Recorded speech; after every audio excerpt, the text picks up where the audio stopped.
In today's video, I'm going to teach you how to insert comment and note in Excel. Before we begin, a quick bit of context. In modern Excel, comments are designed for collaboration. They're threaded, which means people can reply and have a conversation right in the file. Notes, on the other hand, are the classic one-off annotations used for reminders or explanations. In this walkthrough, we'll insert a comment. The process for a classic note lives in the same area of Excel, so once you're comfortable here, you'll know exactly where to look. Start with your worksheet open and the cell you want to annotate selected. This matters because comments attach to the active cell, and that's how Excel knows where your feedback belongs. Now look to the ribbon at the top of Excel and go to the Review tab. If your window is narrow, you might see some icons instead of full labels, so hover if you need to confirm you're in the right place. Next, choose New Comment.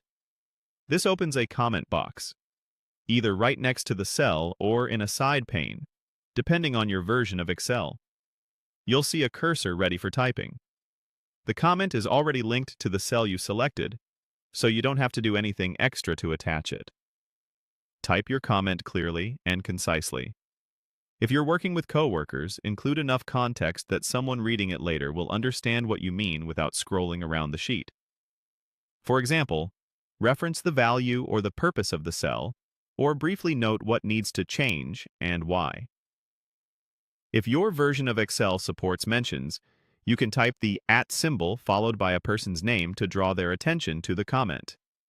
When you're done, click Post or OK, depending on how your Excel labels that button. If you click away from the comment, Excel will also save it. Once posted, Excel marks the cell to show there's a comment attached. You can hover over the cell or select it to preview the comment. This makes it easy to revisit conversations later, especially in shared workbooks. If you're comparing comments and notes, remember, comments support replies and collaboration, while notes are better for quick, static annotations. Both live on the Review tab, so the location is consistent even if the features behave differently. That's it. You've added a comment to your cell using the Review tab, the New Comment command, and a quick post. Keep your comments specific and actionable, and your spreadsheets will be much easier for everyone to understand and use.